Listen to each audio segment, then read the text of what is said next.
جنت میں ایک درخت کے بدلے میں دنیا کے 600 کھجوروں کے باغوں کے درخت کو قربان کر دینے والے صحابی حضرت دہدہ رضی اللہ تعالی عنہ اور حضور نبی کریم صلی اللہ علیہ وسلم کا ایک ایمان افروز اور محبتوں بھرا قصہ۔ بسم اللہ الرحمن الرحیم۔ تمام دیکھنے اور سننے والوں کو دل کی گہرائیوں سے السلام علیکم۔ سرکار دو عالم حضرت محمد مصطفیٰ صلی اللہ علیہ وسلم اپنے صحابہ کرام رضی اللہ تعالیٰ عنہ کے درمیان تشریف فرما تھے کہ ایک یتیم نوجوان شکایت لیے حاضر خدمت ہوا۔ کہنے لگا، یا رسول اللہ صلی اللہ علیہ وسلم، میں اپنی کھجوروں کے باغ کے ارد گرد دیوار تعمیر کروا رہا تھا کہ میرے ایک ہمسائے کی کھجور کا ایک درخت دیوار کے درمیان میں آ گیا ہے۔ میں نے اپنے ہمسائے سے درخواست کی کہ وہ اپنی کھجور کا درخت میرے لیے چھوڑ دے تاکہ میں اپنی دیوار سیدھی بنوا سکوں۔ اس نے دینے سے انکار کیا تو میں نے اس کو کھجور کے درخت کو خریدنے کی پیشکش کر ڈالی۔ میرے ہمسائے نے مجھے کھجور کا درخت بیچنے سے بھی انکار کر دیا ہے۔ سرکار صلی اللہ علیہ وسلم نے اس نوجوان کے ہمسائے کو بلا بھیجا۔ ہمسایہ حاضر ہوا تو آپ صلی اللہ علیہ وسلم نے اسے نوجوان کی شکایت سنائی، جسے اس نے تسلیم کیا کہ واقعتاً ایسا ہی ہوا ہے۔ آپ صلی اللہ علیہ وسلم نے اسے فرمایا کہ تم اپنی کھجور کا درخت اس نوجوان کے لیے چھوڑ دو، یا اس درخت کو نوجوان کے ہاتھوں فروخت کر دو اور قیمت لے لو۔ اس آدمی نے دونوں حالتوں میں انکار کر دیا۔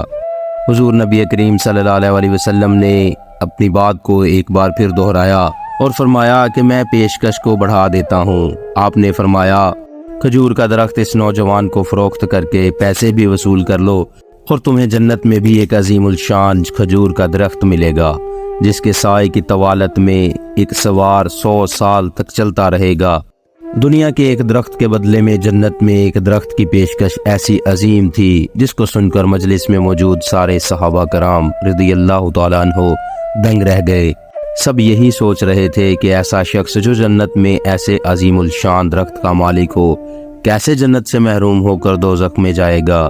مگر وائے قسمت کہ دنیاوی مال و متاع کی لالچ اور طمع آڑے آ گئی اور اس شخص نے اپنا کھجور کا درخت بیچنے سے پھر بھی انکار کر دیا۔ مجلس میں موجود ایک صحابی دہدہ رضی اللہ تعالیٰ عنہ آگے بڑھے اور حضور اکرم صلی اللہ علیہ وسلم سے عرض کی، یا رسول اللہ صلی اللہ علیہ وسلم، اگر میں کسی طرح وہ درخت خرید کر اس نوجوان کو دے دوں تو کیا مجھے جنت کا وہ درخت ملے گا؟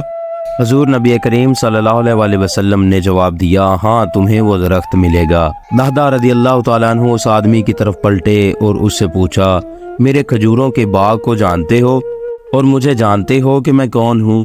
اس آدمی نے فوراً جواب دیا، جی کیوں نہیں، مدینے کا کون ایسا شخص ہے جو دہدہ کو نہ جانتا ہو اور ابا دہدہ کے 600 کھجوروں کے باغ کو نہ جانتا ہو، ایسا باغ جس کے اندر ہی ایک محل تعمیر کیا گیا ہے۔ باغ میں میٹھے پانی کا ایک کنواں اور باغ کے ارد گرد تعمیر خوبصورت اور نمایاں دیوار دور سے ہی نظر آتی ہے۔ مدینہ کے سارے تاجر تمہارے باغ کی اعلیٰ اقسام کی کھجوروں کو کھانے اور خریدنے کے انتظار میں رہتے ہیں۔ دادا نے اس شخص کو اس کی بات مکمل ہونے دی اور پھر کہا، تو پھر کیا تم اپنے اس کھجور کے ایک درخت کو میرے سارے باغ، محل، کنویں اور اس خوبصورت دیوار کے بدلے میں فروخت کرتے ہو؟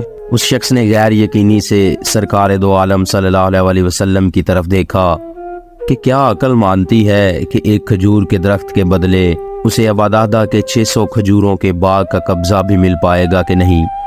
معاملہ تو ہر لحاظ سے فائدہ مند نظر آ رہا تھا۔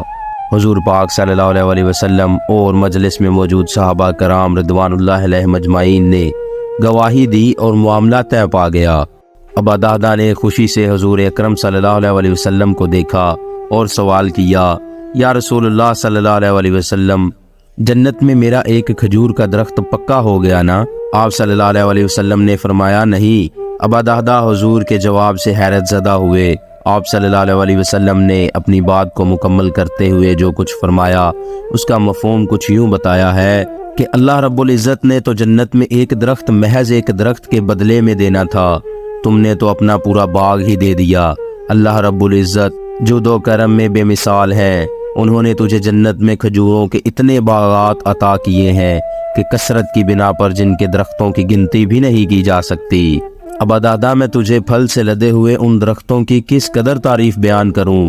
حضور نبی کریم صلی اللہ علیہ وسلم اپنی اس بات کو اس قدر دہراتے رہے کہ محفل میں موجود ہر شخص یہ حسرت کرنے لگا کہ اے کاش وہ ابادہدا ہوتا، اے کاش میں ابادہدا ہوتا۔ ابادہدا وہاں سے اٹھ کر جب اپنے گھر کو لوٹے تو خوشی کو چھپا نہ پا رہے تھے۔ گھر کے باہر سے ہی اپنی بیوی کو آواز دی کہ میں نے 4 دیواری سمیت یہ باغ، محل اور کنواں بیچ دیا ہے اور میں اب اس میں داخل نہیں ہوں گا۔ بیوی اپنے خاوند کی کاروباری خوبیوں اور صلاحیتوں کو اچھی طرح جانتی تھی۔ اس نے اپنے خاوند سے پوچھا، ابادہدا کتنے میں بیچا ہے یہ سب کچھ؟ ابادہدا نے اپنی بیوی سے کہا کہ میں نے یہاں کا ایک درخت جنت میں لگے ایسے درخت کے بدلے میں بیچا ہے جس کے سایہ میں سوار 100 سال تک چلتا رہے گا۔ ابادہدا کی بیوی بھی نبی کریم صلی اللہ علیہ وسلم کے دور کی بیوی تھی۔ خوشی سے چلاتے ہوئے کہا، ابادہدا تو نے منافع کا سودا کیا ہے، ابادہدا تو نے منافع کا سودا کیا ہے۔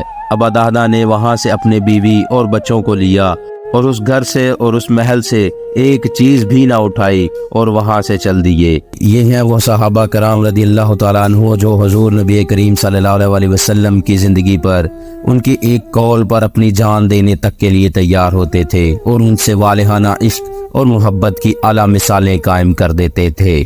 امید کرتا ہوں آج کی ویڈیو آپ کو اچھی لگی ہوگی۔ اگر اچھی لگی ہو تو ایک لائک اور شیئر ضرور کر دیجئے گا۔ اللہ پاک آپ کا اور میرا حامی و ناصر ہو۔ اللہ حافظ۔